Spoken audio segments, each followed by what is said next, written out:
As the famous Shmulick, he asks that HaKadosh Baruch Hu is giving us today, he was giving Hayoim, Bracha, Klava. He was giving you both things. And that's my fault. Anyway, so the question is, what do you mean? HaKadosh Baruch Hu is giving you right now a Bracha and a Klava? The pasuk says, if you're going to listen, then I'm going to give you the bracha. If you're not going to listen, I'm going to give you a kala. But not that I'm giving you re'ei or noichi noisin lefnechem, hayoim bracha kala. What's the shot that he's giving us both bracha and kala?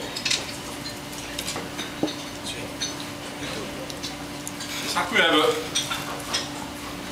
goes through a few things. But one of the things he says, B'kitza, is that in every day, in every situation that a person finds himself in is a bracha and a klal. Depends how a person reacts to it. If you're going to pay attention, if you're going to listen to what he's telling you, then you will see the bracha.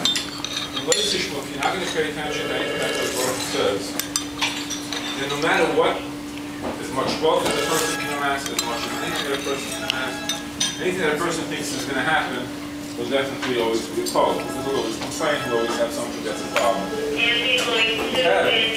least in a position with that, the person is going to listen. You have them both. And that situation is the exact same situation. There isn't a difference between what the bracha is and what the klal is. It is, every scenario has both of those things lying in it. If a person is going to pay attention to it, if the person is not going to pay attention to it, you will see the bracha. The person, unfortunately, doesn't pay attention to it, you won't see the bracha. There was the famous saying, you say by Tachman, claim actually, if you should ask you to leave to be able to say Tachman, but by Tachman, when you say Shem Yisrael, right, there are two things that you say. You say Shem Yisrael, Oimrim Shema Yisrael, and you say another Shabbat, Oimrim Hashem Elokeinu Hashem Echad. The pasuk is Shema Yisrael. What is the two things? Why are they separated into two things? When we shabeach that a person is Shem Yisrael, someone who is Shema Yisrael, Shem Yisrael, someone who is Hashem Elokeinu Hashem Echad. Maybe it's only one pasuk. Of course, you have the famous verse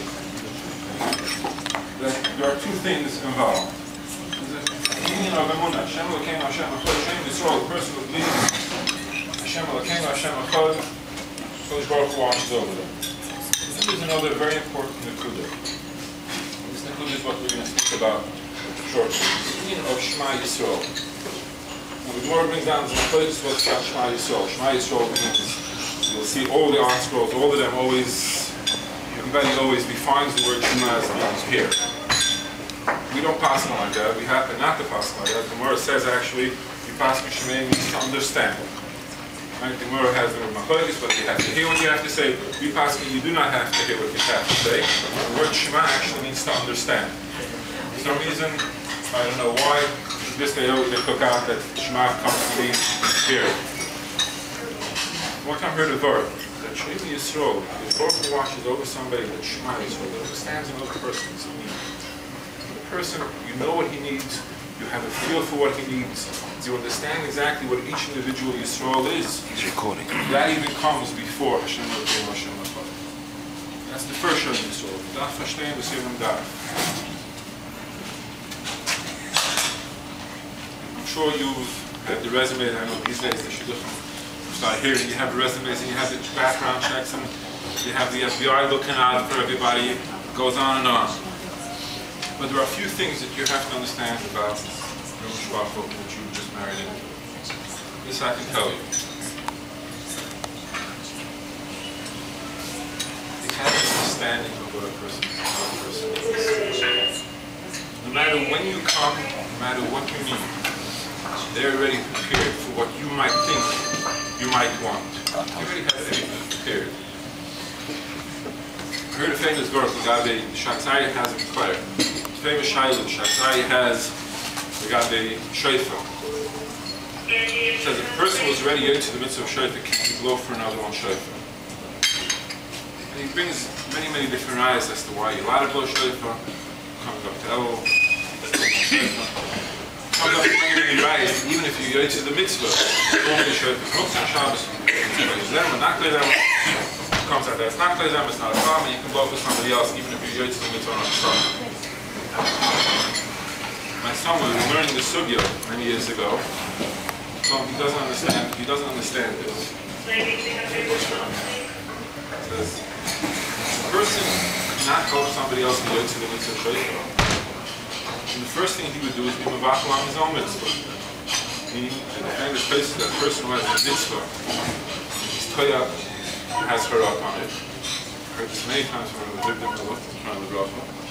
People have this thing where they say, oh, my shiyas are so bad, this, and have her up on the mitzvahs. It says, just like the tshuva, person who tshuva on Zera. Unfortunately, the person who tshuva on a mitzvah also. It says, the person had even the inclination that he couldn't help out his friend. He would move on his mitzvah, therefore he would have to go shayfa again anyway, in order to go to shayfa. I'm telling you right now, my son wasn't saying this because he saw anything from mine. My son was saying this because he saw this from his parents, from his grandparents, the whole mishpach, from the Park side of the mishpach, and also from the mishpach side of the mishpach. They're willing to give up every schar of the mitzvah they have, every schar they have, just to be able to help out somebody else. Coming into such a family, you should be able to learn from the family that the person does chesed, even if there's no schar. He said, Shmulick brings down, the biggest chesed is when you know you're not going to get anything for it. That's shalemis. When you know you're not going to get anything for it, that's when you do it. But there is one adega which is even higher. Even if you know you're going to lose schar mitzvah, and you still do it for somebody else, that's the type of bracha you're coming into. The bracha is that you should be able to feel this, grow with this.